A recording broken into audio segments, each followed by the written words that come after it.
நமஸ்காரம்.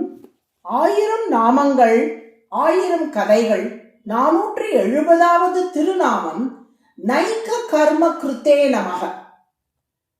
நவ திருப்பதிகளுக்குள் 3 திருத்தலங்களான திருப்புளிங்குடி, வரகுணமங்கை, ஸ்ரீவைகுண்டம் ஆகிய திருத்தலங்களை புளிங்குடி கிடந்து வரகுணமங்கை இருந்து வைக்கந்தத்துள் நின்று தெளிந்த என் சிந்தை அகம்கழியாதே என்னை ஆழ்வான் என்று திருவாய் மொழியில் நம்மாழ்வார் பாடியுள்ளார். திருப்புளிங்குடி திவ்ய தேசத்திலே சயனித்து வரகுணை மங்கை திவ்ய தேசத்திலே அமர்ந்து ஸ்ரீவைகுண்டம் எனும் திருத்தலத்திலே நின்று நம்மாழ்வாரை பெறுவதற்காக திருமால் காத்திருந்தாராம். இக்கருத்தை ஆச்சாரிய ஹிருதயம் என்னும் நூலில் அழகிய மணமாள பெருமாள் நாயனார் போக்ய பாகவத் வரை தெளிந்த சந்தைக்கு முன்னில் 3லும் பிரகடம் என்று விளக்குகிறார். அதாவது, ஒரு வீட்டில் சமையலறையில் சமையல் ஆகி கொண்டிருக்கிறது என்று வைத்துக் கொள்வோம்.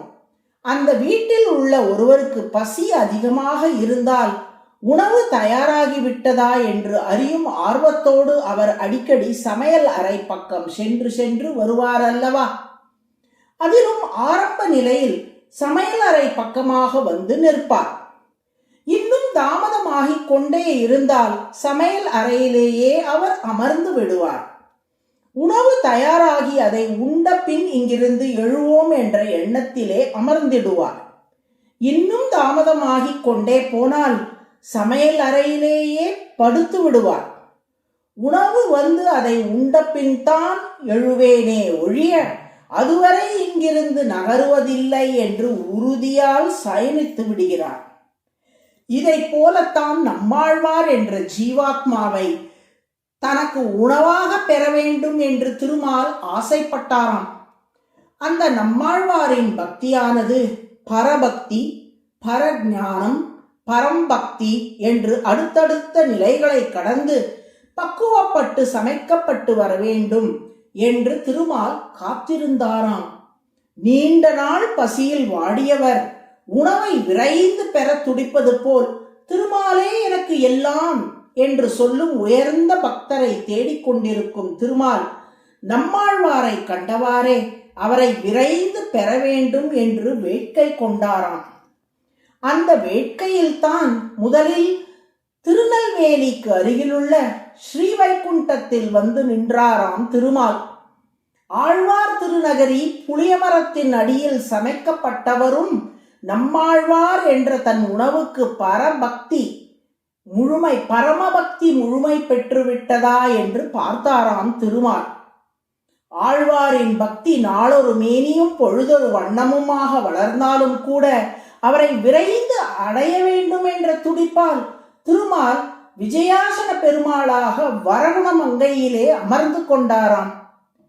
இன்னும் சற்று தாமதம் ஆகவே திருப்புளிங்குடியிலே காய்ச்சின வேந்தனாக வந்து பள்ளி கொண்டு ஆழ்வாரை பெறாமல் இங்கிருந்து நகருவதில்லை என்று உறுதியோடு காத்திருந்து ஆழ்வாரை பெற்றாராம். ஆக தன் பக்தர்களுக்கு அருள் புரிய வேண்டும் என்பதற்காக நின்றல், இருத்தல், கிடத்தல் உள்ளிட்ட பல செயல்களை செய்கிறார் திருமால்.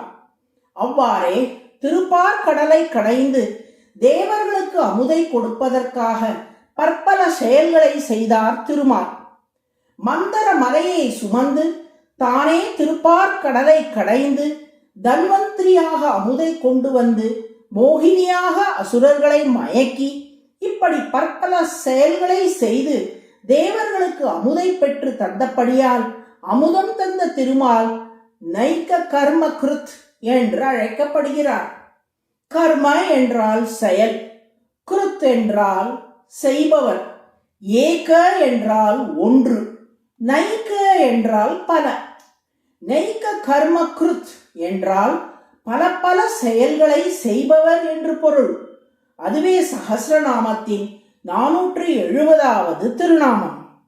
நைக்க கர்ம கிருத்தே நமக என்று தினமும் சொல்லி வரும் அன்பர்களை பலவிதங்களில் எப்போதும் திருமால் காத்தருளுவார். நாராயண நாராயண.